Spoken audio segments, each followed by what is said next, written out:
கோவை மாவட்ட மேற்கு தொடர்ச்சி மலையடிவார பகுதிகளில் விளைநிலங்களை சேதப்படுத்தி வந்த காட்டு யானை ரோலக்ஸ் கும்கி யானைகள் உதவியுடன் மயக்க ஊசி செலுத்தி பிடிக்கப்பட்டது. வனத்தில் இருந்து அடிக்கடி வெளியேறிய ரோலக்ஸ் என்ற அந்த ஆண் யானை நரசிபுரம், கொம்பனூர், தொண்டாமுத்தூர், மருதமலை, தடாகம் பகுதிகளில் ஊருக்குள்ளே நடமாடியது. விளைநிலங்களையும் சேதப்படுத்தியது.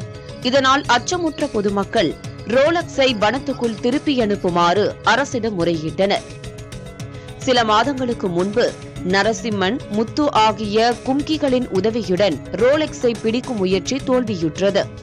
இதனால் அந்த பணிகள் தற்காலிகமாக ஒத்திவைக்கப்பட்டன. கடந்த வாரம் டாப் ஸ்லிப்பில் இருந்து சின்னத்தம்பி, கபில்தேவ் ஆகிய கும்கிகள் வரவழைக்கப்பட்டன.